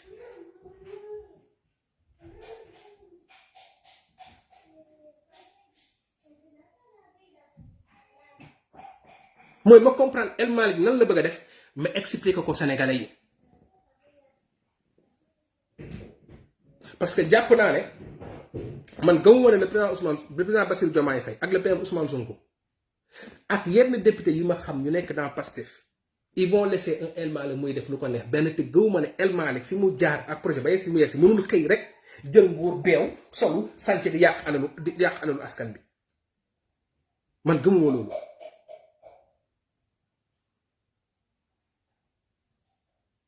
man ni ma gëmee ne patriote la noonu laa gëmee ne gars yi ay patriote lañ.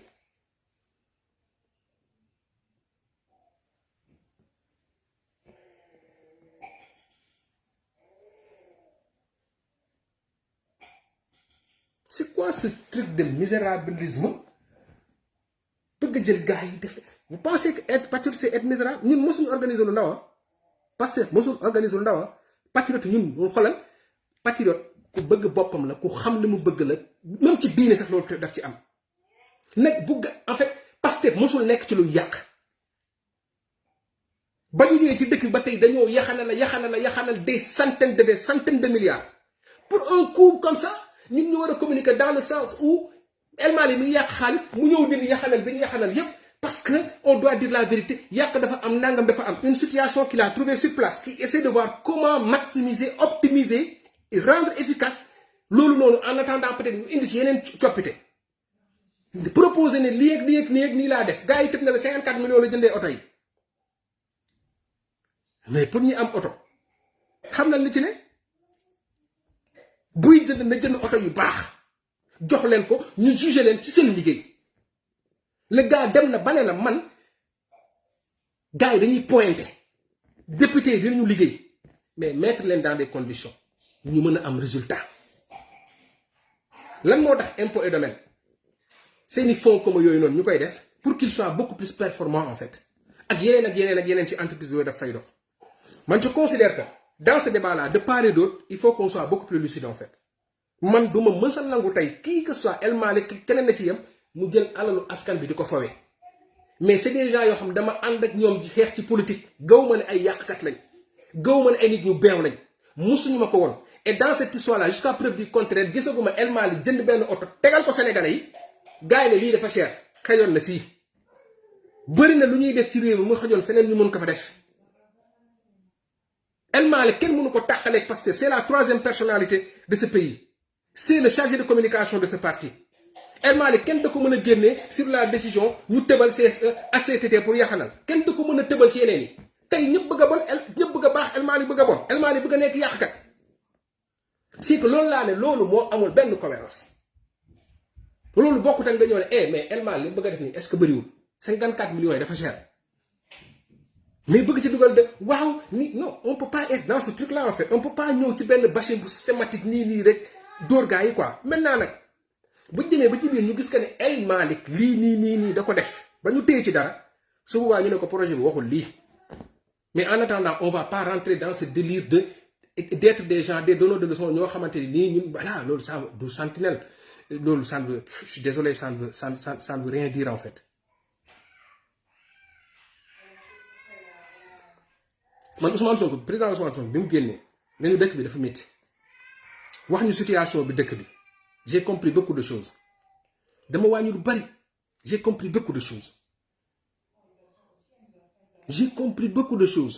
lu ne dégg naa ko fi waaw da nga wàññi da nga def lii ku bëgg ñu waxal ku bëgg taalal laay wax li ngay wax man je suis un militant man maay tànn man ni may communiquer maay tànn moment bi ma war a dóor maay tànn moment bu ma war a kii dëkk bi mënul nekk situation bii. Nit ñi di encourager patriote à ce que ñu nekk ay sentinelle ak je ne sais quoi on dira la vérité on défendra ce projet là ñi bëgg li nga xam nag opposant moo ko war a wax man du ma ko waxala mais bu fekkee loo xamante luy yàqal réew mi la luy yóbbu réew mi ci tuuxu duna wala loo xam day yàq projet bi à là je prendrai mes responsables comme ni ma ko defee woon ci commune bi ak leneen Moussa Ba maa lay ziar ça maa ngi lay nuyu bu baax a baax te maa ngi jégalu aussi maa ngi jégalu parce que dama déglu dama déglu laaj mu am solo trop et ma ne woon nag maa ngi si jégalu bu baax di jégalu si patriote yi ma ne naa si jéem a sànni benn 5 minutes rek yow ci kër gi nga bokk sama waa ji maa ngi lay ziar c'est que fi nga nekkoon moo am solo aussi Issa parce que tu as bien rappelé le projet de Pastef fu mu jëm ak lan la dig sénégalais yi loolu c'est très important ñu koy fàttaliku et beneen bi aussi ñu xool nag le président de la République Bassirou Diomaye Faye bu mu fi nekkee ba léegi gouvernement Ousmane Sonko nag lu ñu waxante woon Sénégalais parce que lu ñu waxante ak Sénégalais yi mooy développer ce pays génnee Sénégal ci ndóol defaraat suñu jàng jëlaat suñu ay ressources naturelles tey ko suñu dëkk defaral suñu bopp transformer suñu bopp mën na dem jaayi si bitim réew pour mën a équilibrer suñu balance commerciale lan la ñu dig Sénégalais yi que dinañ def reddition des comptes lan lañ dig sénégalais que dinañ defar suñu agriculture donc loolu tant que ñu ngi koy gis ci Pastef donc c'est de notre devoir ñu continuer di wax li nga xam ne mooy tax Pastef jóg nag mi ngi ci wala nekku ci parce que nous muy yow muy man mu yoolu muy keneen kuy nekk ci laay bi xëy na am na lu ñu fekkee tuuti jamono Diouf Wade wala Abdoulaye Wade wala Macky Sall autant pour moi tant que bii tey le président de la République teg acte yi muy teg fi mu jëm est-ce que ñooñu jaaroon nañ fa parce que jàng nañu tuuti école si tu visites l'histoire de la révolution industrielle mais révolution industrielle fan la ñu jaar le charbon bi nga xam ne bi ñu koy jëlee Allemagne ak France yàggul le charbon énergie bi nga xam ne seen coût de l'énergie lañ dem toppatoo dañu doon fexe ba am électricité bu doy pour mën a am électricité bu doy ngir population yi pour mën a am électricité bu doy pour seen industrie yi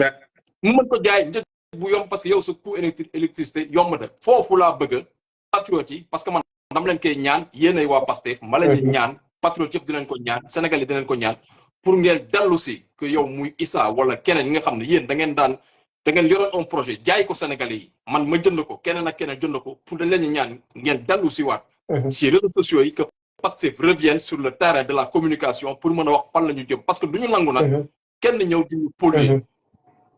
comme duñ ko nangu parce que les Sénégalais vont pas se battre ba agsi fii ba ñu commencé gis le bout du tunnel mu bëgg am ñëw luy polluer le projet parce que le projet li nga ko waxee léegi nii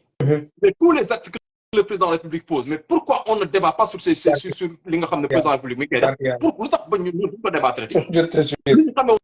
woon le Pastef ni ñu xamoon les patriotes de Pastef ni ñu xamoon les sympathisants de Pastef débat technique débat xam-xam maintenant je vais finir par là moi j'assume ce que je dis et j'assume ce que je fais parce que moi je défends le projet Pastef man nag du ma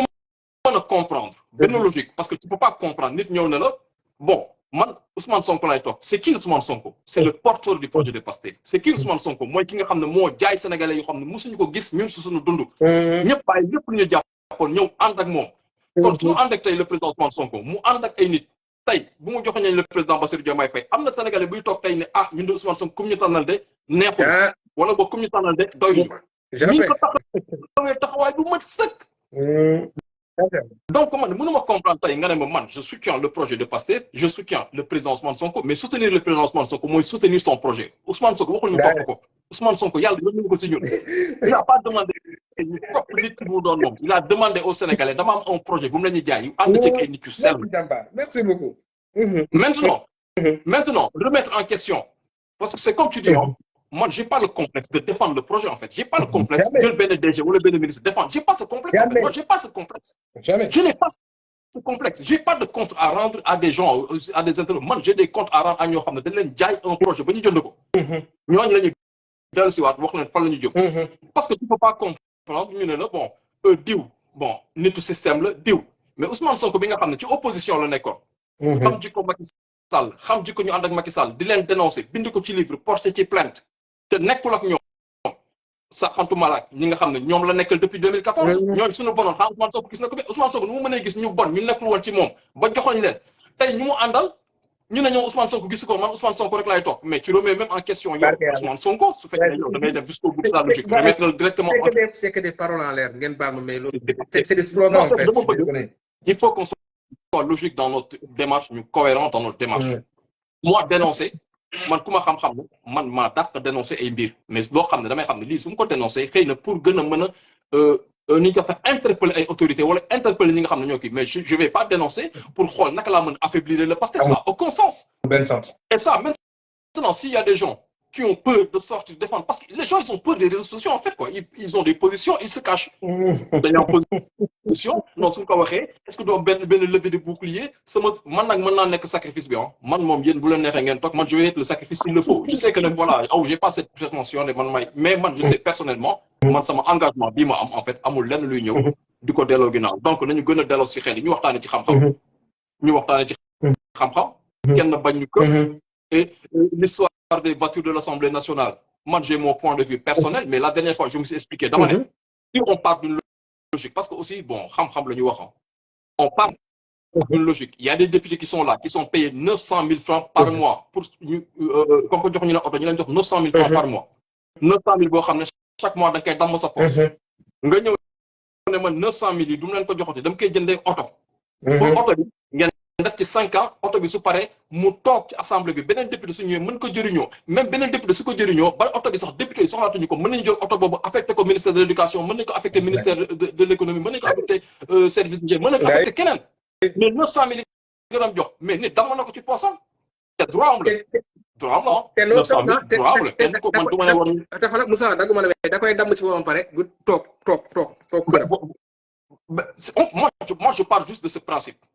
léegi nit ku ma ne man de def naa sama calcul ne man su may jox nit 900 000 par mois au bout de 5 ans mu nekk 54 millions après ñoom ñoo xam lu ñu jënd ci oto kooku man ce débat là nekkuma foofu man dama nekk ci débat boo xam ne y a un leader de Pastef qui est sorti ne lii ak lii laa def moo tax oto am mais explique d'abord sa démarche après si tu expliques sa démarche ba ñëpp comprendre lan moo tax mu def démarche bi parce que dafa def démarche bi pour mën a yaxanal keesu assemblée nationale pour mën a lan oto bi nga xam ne du mu ko jëndee mën na des ci assemblée nationale bi que muy dem 900 millions yoo xam ne dem ci poste jàmbur mais quand tu finis d'expliquer cela après mën nañu toog nag naan war nañu jënd oto 20 millions wala 10 millions wala 5 millions mais explique d'abord la démarche de ce leader mais tu peux pas sortir commencer attaquer leader bi alors que yow tu as pas fait la démarche scientifique bi nga xam ne moom la tegal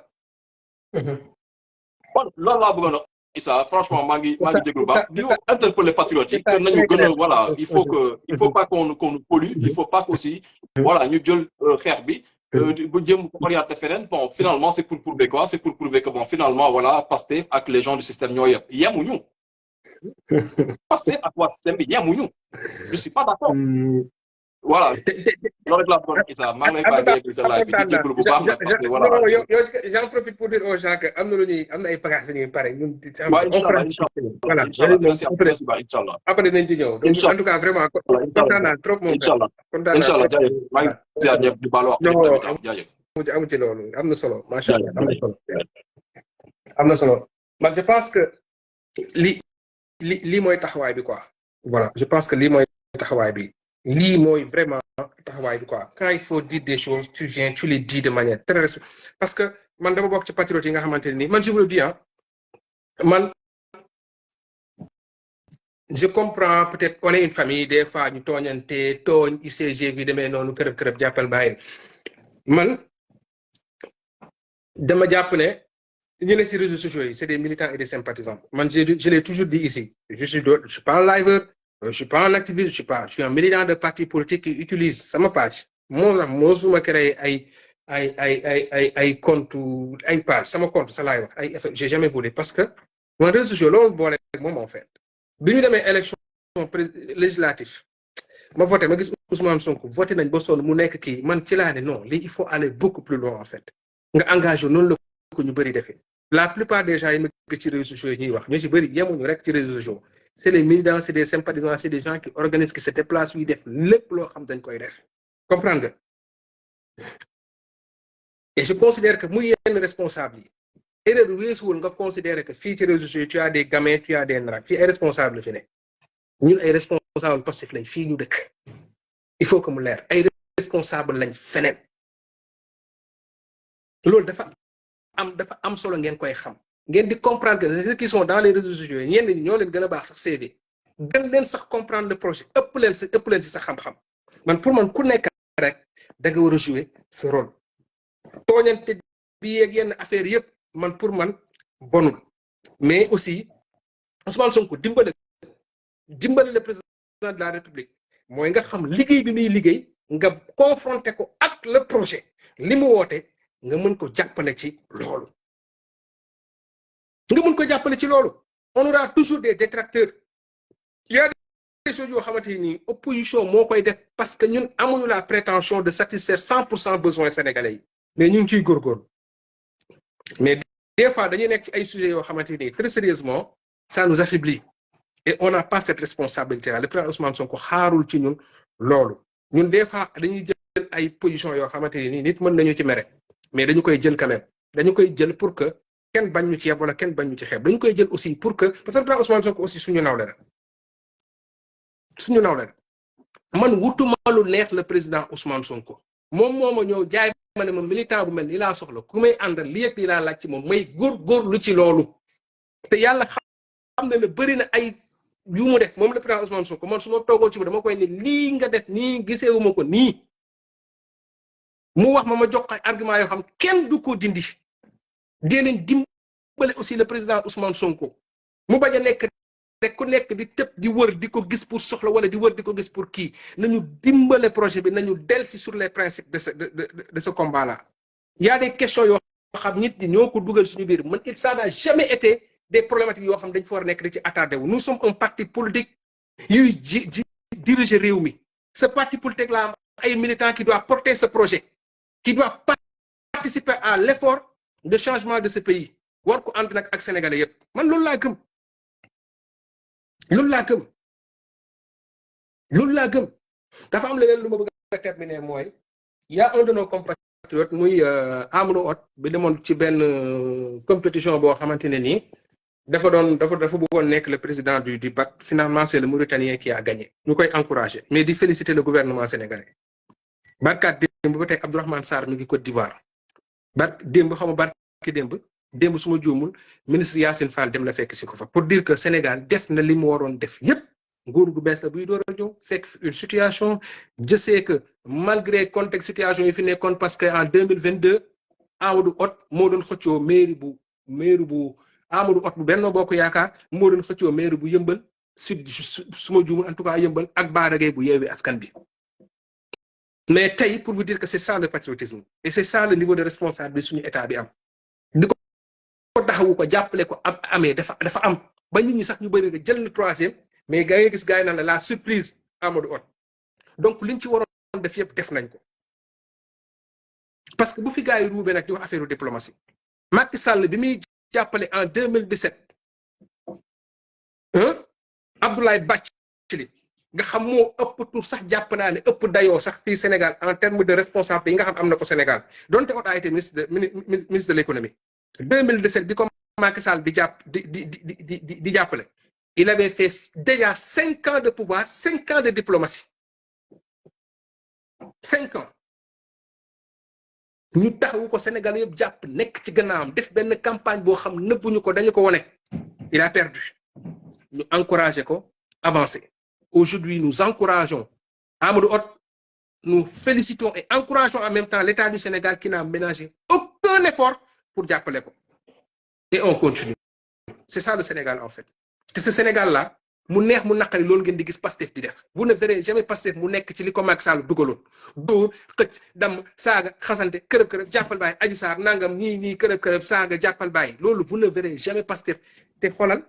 fii ak quelques mois quelques années loolu day disparaître mu neex mu naqari on va être dans du sérieux parce que Pastef c'est des militants yu sérieux c'est des sympathisants yu sérieux yoo xam dañu épouser ce problème parce que dañu bëgg réew mi jaar ci yoon ces histoires de Abdou Nguer machin truc ces choses là ça ne nous grandit pas c'est petit man quelqu'un comme moi j'ai pas le temps pour ça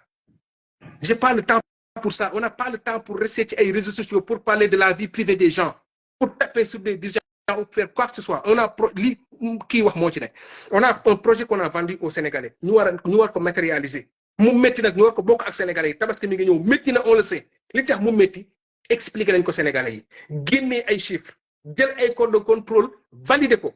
FMI ak ñeneen sur le plan international ñu valider ko ne leen lii mooy situation bi nekk Sénégal lii moo tax Sénégalais yi sonn du tey lu tàmbali depuis 1960 la nga ñëw di ko joyante di teg ay actes yu fort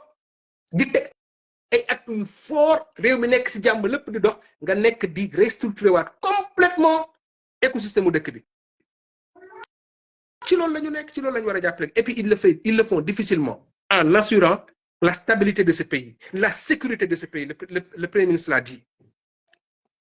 en faisant en sorte que nos ressources naturelles dellu si ñun en faisant en sorte que réew mi nekk ci jubbanti te loolu ñu ngi ciy nekk foofu lañ leen di nattee foofu la ñuy nattee nguur gi voilà di ñaax vraiment surtout les responsables ngeen gën a góorgóorlu lii dafa war a tax ngeen gën a góorgóorlu fii kenn du fi di leen taggal ou quoi que ce soit ñun projet bi rek moo ñu ñor ci projet bi rek lañ ne ci projet bi képp lañ ne ayez des ambitions politiques cela va de soi ay politiciens ngeen am benn problème mais ku ci am agenda autre que l'agenda de Pastef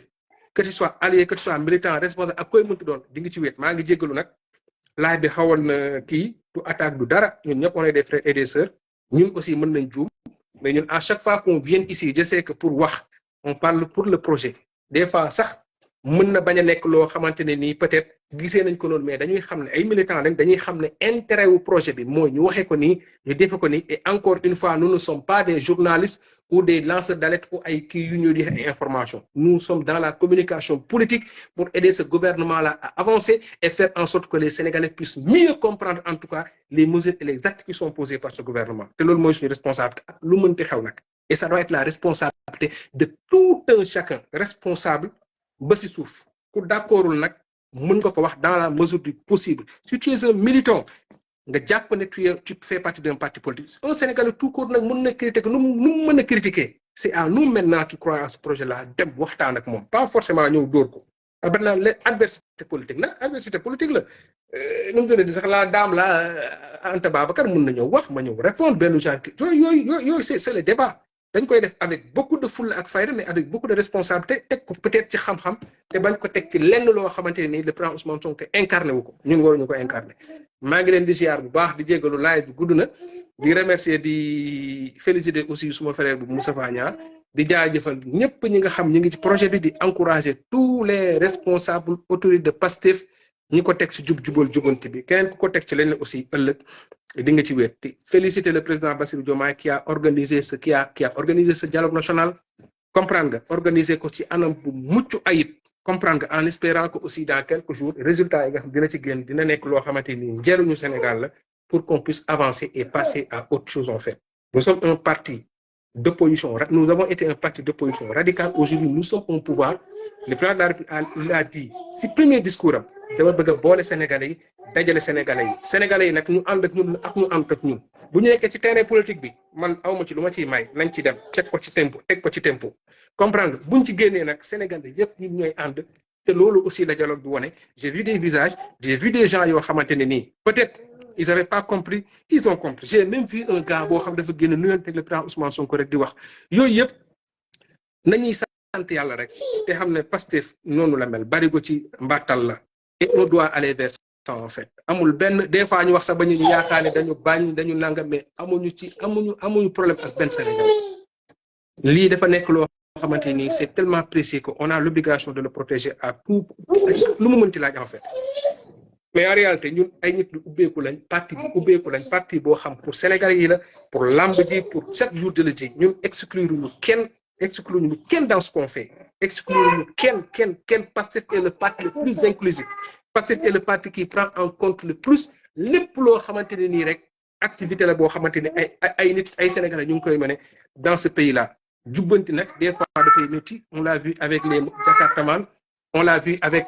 le foncier on l'a vu avec le BTP mais en fait noonu la rek c'est-à-dire defar moo mel noonu quoi mais à la fin de la journée nous verrons que ce pays-là va évoluer am nañ ci yaakaar les autorités l'ont confirmé ñu ngi ci yoon bi ñu ñaan yàlla mu may ñu fekkee ak tal incha allah maa ngi leen di ziar bu baax Massamba maa ngi lay ziar di déggee ñëpp di jégal encore une fois ci code yi jaayeen de waaw jaayeen de